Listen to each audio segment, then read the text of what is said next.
გამარჯობათ.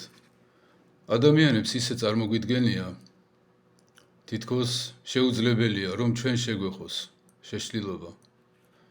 თითქოს ჩვენ და ფსიქიატრიული მედიცინის პაციენტები ორი სხვადასხვა რასა ვართ და შეუძლებელია, რომ ან ჩვენ გავხდეთ მათიანები, ან ისინი შეიძლება რომ განიკურნონ.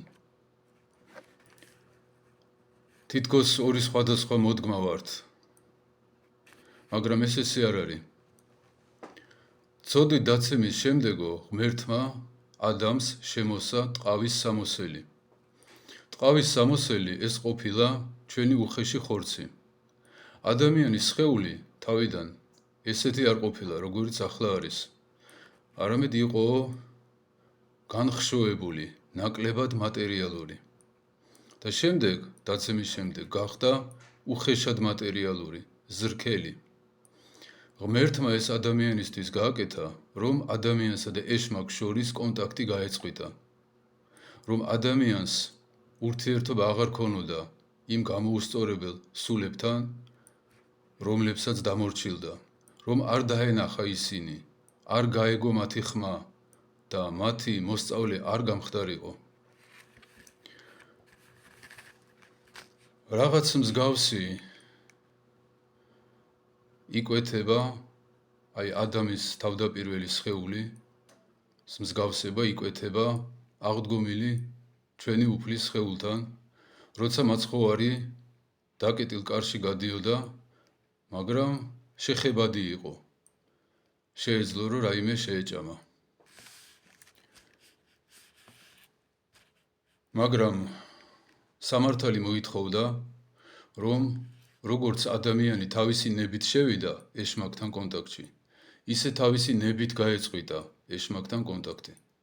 ამიტომ ეშმაკს უფლება მიეცა, რომ აზრებით ესაუბროს ადამიანს.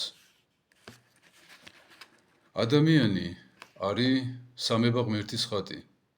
მამა, ძე და სულიწმიდა, როგორც წმინდა მამებს უწერიათ, ადამიანში გამოისახა როგორც გონება, აზრი შობილი გონებიდან და უკვდავი სული, რომელიც მხოლოდ გონებიდან გამოდის.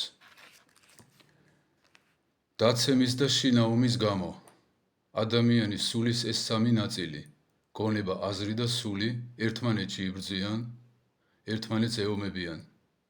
და აქ ხდება ხოლმე, როგორც ხაკერული თავდასხმა ეშმაკის მხრიდან.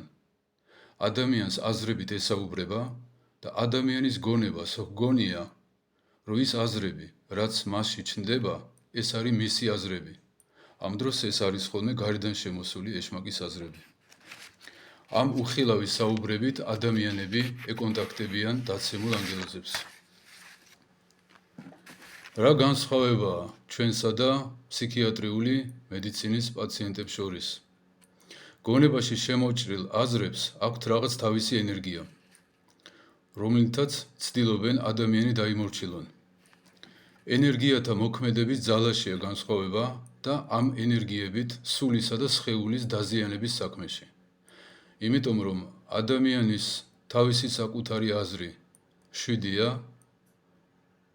და გარედან შემოსული აზრი არის ხოლმე ყოველთვის აგრესიული. როგორ ხდებიან ადამიანების შეშლილები? ცოდვით იკარგება მადლი, მადლის საფარველის დაკარგვით ადამიანის გონება და სხეული, მისაწვდომი ხდება ეშმაკისთვის და შემდეგ ეშმაკები ამ ადამიანს შლიან ან გარეზე მოქმედებით, ან უკვე მათ სხეულებში შესვლით. უხილავად ესაუბრებიან ადამიანს, რომ ცოდვაზე დაიყოლიონ და ეს საფარველი დააკარგინონ. გონებაში გამოსახავენ ხოლმე რაღაც ცოდვილ გამოსახულებებს. მაგალითად, წადებით სავსე მაგიდა, ღვინით სავსე დოქები და უგუნური ადამიანი ამას ეთანხმება შინაგანად და სახლ-კარს ყიდიან, რომ რესტორანში წაიღონ მერე. ყოველი დათანხმება ცოდვაზე ეს არის მადლის კიდევ ერთი დაკარგვა თუნდაც ცოტ-ცოტა, თუ დიდი ცოდვებია ბევრი დაკარგვა და ადამიანი შედეგად თავის თავზე კარგავს კონტროლს. მე მინდა წაგიკითხოთ, როგორ გვანან, ორი წიგნი მაქვს აქ. ერთი არის ფსიქიატრიული ცნობარი და მეორეა იოანეს სინელის კიბე. ობსესიური აზრები. Obsession ეს არის აკვიეტებული იდეები, შეპყრობილობა. ტანჯველი საკუთარი ნების გარეშე აღმოცენებული იდეები, წარმოდგენები, ლტოლვები, რომლებიც სტერეოტიპული ფორმით კვლავ და კვლავ აღმოცენდება ადამიანის გონებაში. თითქმის ყოველთვის შემაწუხებელია, აგრესიულია და სამარცხვინო და სრულიად აზრს მოკლებული. ავადმყოფი ხშირად წარუმატებლად ცდილობს შეეწინააღმდეგოს მათ. ავადმყოფს არ აქვს გაუცხოების, თავსმოუხვევლობის განცდა. ამ აზრებს აღიქვამს როგორც საკუთარს. ობსესიები თავისი შინაარსით ძალიან მრავალფეროვანია, მაგრამ უმრავლეს შემთხვევაში სამარცხვინო და უსიამოვნო.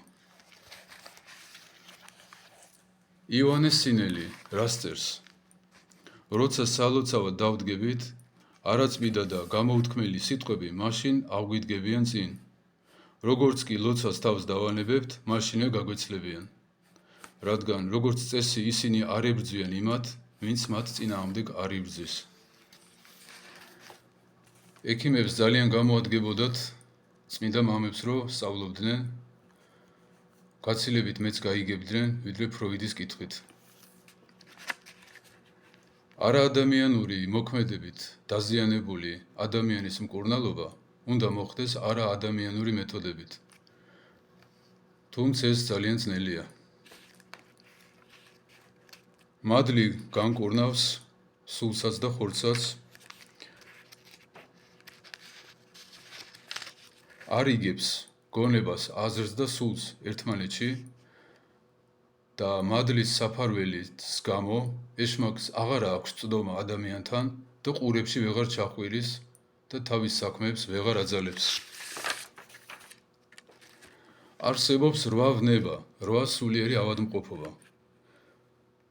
ნაყროვანება, სიძვა, ვერცხლის მოყვარება, მრისხანება, მწუხარება, მოწყინება, პატიმოყვარეობა და ცოდვათა მთავარი, სიამაყე. თავისი ათასობით განშტოებით. ნებისმიერი მათგანის განვითარება იწევს ადამიანში კონტროლირებად ან უკონტროლო შეშლილობას. ადამიანს ცოდვა შლის არა მარტო ის, რომ ჩვენ მოკვდავები გავხდით, არამედ ცოდვა აზროვნებას აზიანებს პირველ რიგში.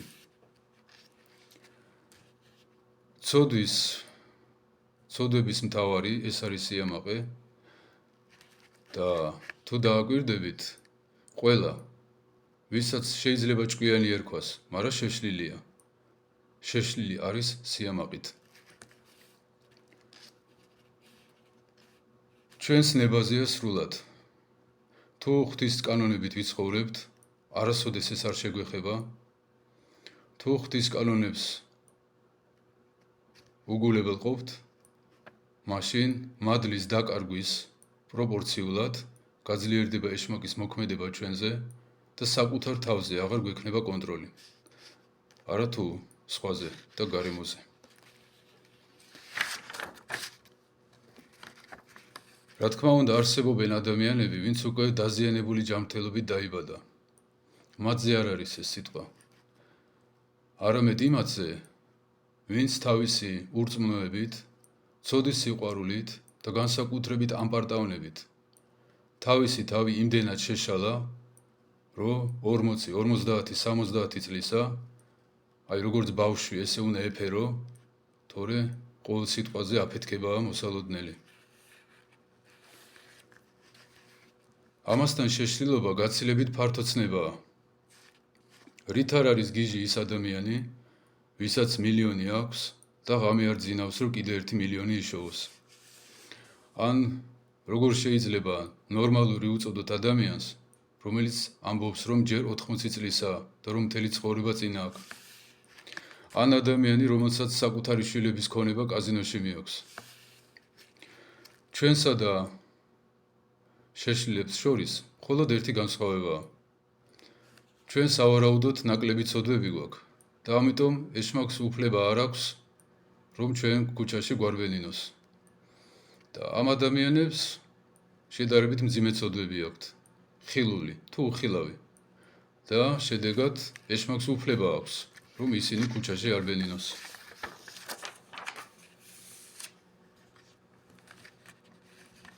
მატერიკებში არის აღწერილი, როგორ აზიანებს ეშმაკი ადამიანს.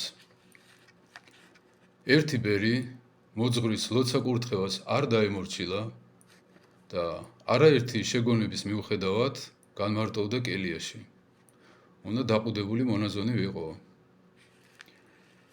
რაღაც დროის შემდეგ მიდის ეშმაკი, განათებული, ვითომ ანგელოზია და ეუბნება: მადლი ვპოვეო ღვთის წინაშე და ილოცეო, იშრომეო და ხვალ საღამოს ქრისტე მოვა შენთან. ესეც გახარებული ელოდებოდა, რომ ერთი მივიდოდა მასთან. მოდის მეორე დღე და მოდის ის ეშმაკთა მთავარი, უფრო მეტად განათებული. ბერი ვერ მიხვდა, რომ ატყუებდნენ. დაიჩოქა და თაყვანისცა. ეშმაკებმაო გადაიხარხარეს, შუქი ჩაქრა და ბერსო დილამდე აცეკვებდნენ, ისე რომ გონდაკარგული დააგდეს და მიუხედავად იმისა, რომ ამ სავანეში ღმერთშემოსილი მამები ცხოვრობდნენ, 12 წელიო ეს ადამიანი არ ჭამდა, არ სვავდა, გაუნძრევლად იწვა, არ წყდებოდა და 12 წლის შემდეგ დაიწყო მობრუნება ამ ქვეყანაზე, მაგრამ სრული რეაბილიტაცია მაინც ვერ მოხერხდა. ანუ ადამიანს აზიანებს ეშმაკის მოქმედება გარედან, როდესაც მას ღვთის კანონები არ აინტერესებს. თავისი საკუთარი კანონები აქვს. აი, უნდა და ეგრეა. და ვინც თავს აიმაღლებს, ის დამდაბლდება, უფალმა თქვა. ამიტომ ვინც ღვთის წინაშე თავს აიმაღლებს ხოლმე, აი მერე მოდის ხოლმე დამსჯელი. სანამ ცოდვილ ცხოვრებას არ გადავეჩვევით, სანამ აი მუდმივ ჯარიმებს, მუდმივად წითელზე სიარულს თავს არ დავანებებთ, სანამ ჩვენი სულიდან არ ამოვიგლიჯავთ ეშმაკის თვისებებს, ვნებებს, სანამ მადლმოსილები არ გავხდებით, სანამ არ დამთავრდება აზრებთან საუბარი, უხილავი ტელევიზორის ყურება, ცოდვის სურათების ყურება გონებაში. ეს შეშლილობა თითოეული ჩვენგანთან იქნება, მეტად თუ ნაკლებად.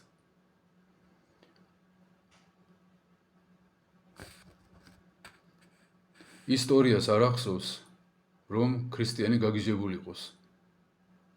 2000 წლის წინ გამოისყიდა ღმერთმა ადამიანი და მას შემდეგ ერთი შემთხვევა არ არის დაფიქსირებული არსად, რომ ქრისტიანი გაგიჟებული იყოს. ღმერთს ვებარებოდით.